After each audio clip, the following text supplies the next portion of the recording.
Are you struggling to find time for fitness amidst your busy family life? Then this video is definitely for you. But on a serious note, and putting aside the clickbait, it's hard to find balance between taking care of yourself and your family. And most people neglect this part of their life. What I've learned about having a family, raising 2 children, and running a couple of businesses, and even taking care of my aging parents, comes down to a few simple principles. Honestly, don't have kids.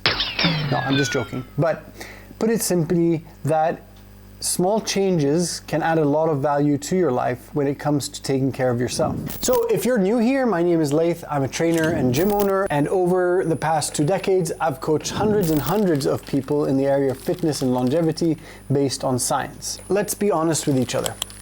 Neglecting your health for the sake of family obligations can lead to burnout, and is probably one of the worst things you can do for the people around you. Think about it. As your health deteriorates, people around you need to start taking care of you. So to effectively balance fitness with family life, it's essential to prioritize your own well-being.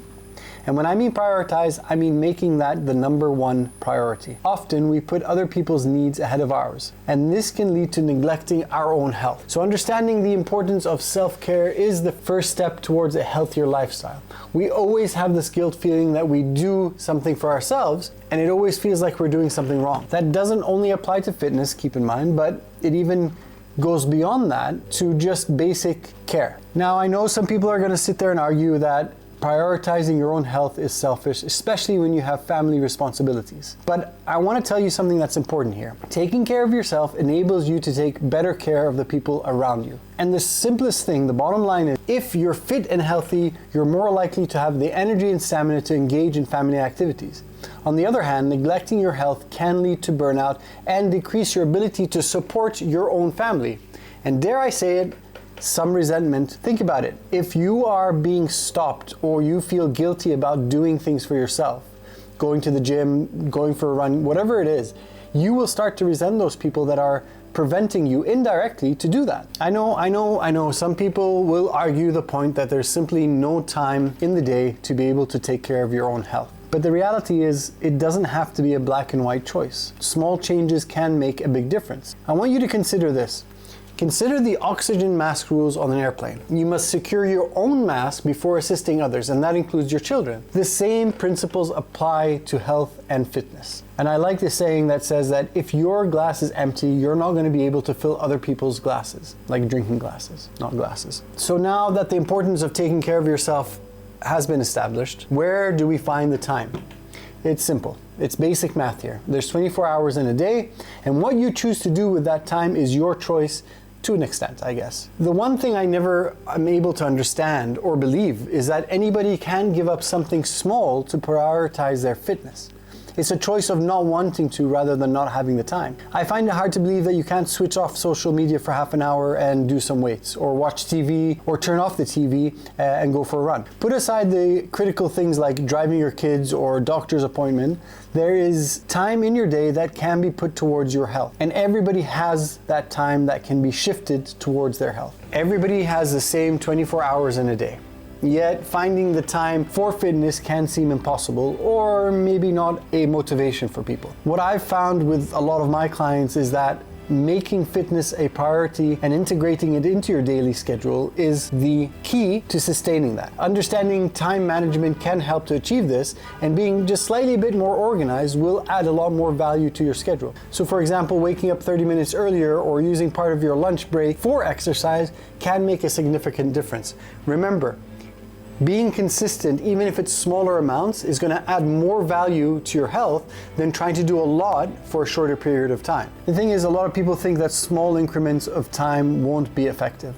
But even short, consistent workouts contribute to long-term health benefits. You can even involve your family in your fitness routine and find very creative ways to integrate this activity into the whole day. You can even use it as a way to spend quality time with your family. Because we always have this mentality that if we don't do those long, difficult workouts, then it hasn't done much for us. Research shows time and time again that even moderate activity can improve health. And I want you to remember this, that even if you are taking care of your kids or your parents, that this period in your life is temporary, and eventually things will change, which might give you more time to do things that you enjoy. Next, I want to explore the benefits of consistent small efforts over time versus short-term intense efforts. I've said this over and over again, if you're consistent with something, even if you're not doing it properly, you will still see results at the end of the day. And consistency is key when it comes to fitness and health. It's more beneficial to maintain a regular, manageable workout routine than to engage in sporadic, intense exercises. If you understand this principle, you will be able to achieve sustainable fitness. People think that these short bursts of intense exercises will yield faster results, but the approach often leads to burnout and injury. Instead, consistent, moderate exercise builds long-term habits and a sustainable result. So for example, a daily 20-minute walk can be more effective in the long run than an occasional 2-hour gym session. Think about it. Consistency helps in building endurance, strength, and healthy habits. And on the contrary, an all or nothing approach can lead to frustration and quitting. Again, it doesn't have to be black and white with this equation. Every small amount will add value to your life as long as you're consistent with it. The thing is, some might argue that intense workouts are necessary for significant results, but the risk of injury and burnout makes it less effective for long-term health. If you're unable to sustain that intense workouts for a long period of time, who's going to benefit at the end of the day? The person that's been doing this for the last 20 years, even if it's half an hour, or the person that does this off and on for the last 20 years and gets in half of the amount of work. So let's wrap this up and give you a few of my final thoughts on balancing fitness with family. Balancing fitness with family life requires prioritizing your own well-being. And if you don't already have that mentality, then there's nothing I can say that's going to change that. That if you're not in a good place mentally and physically, the people around you are going to be affected. And you have obligations towards them to be able to take care of them as best you can. When you prioritize your own well-being and you integrate it into your daily schedule, even if you're taking half an hour out of your day to do this, giving up something in terms of social media or giving up watching TV, there's so many things within the day that will add up and give you that amount that you can do it. The thing is, do you want to or don't you? And that's a question you need to be honest with yourself.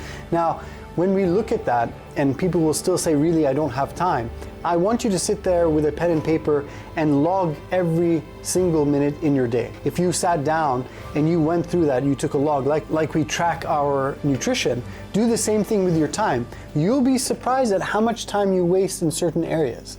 And if you kind of reorganize your day and fix it in a certain way, then you're going to be able to find that half an hour, 45 minutes, or even an hour. Now, the other part is the mental part, to kind of be able to push when you're exhausted, and that's about kind of shifting things around to make sure you have the energy to do it. Because wellness, fitness, your health has to be a priority, just like brushing your teeth, and it's a non-negotiable. So you can't sit there and think that you do or don't. You need to understand that you're doing this for a purpose. And finding what that purpose is and understanding the importance of it, that the people around you are relying on, is critical for you to stay motivated. So if you haven't already subscribed to my channel, hit that button below and you'll get a weekly video of helpful and useful information, or at least I like to think so.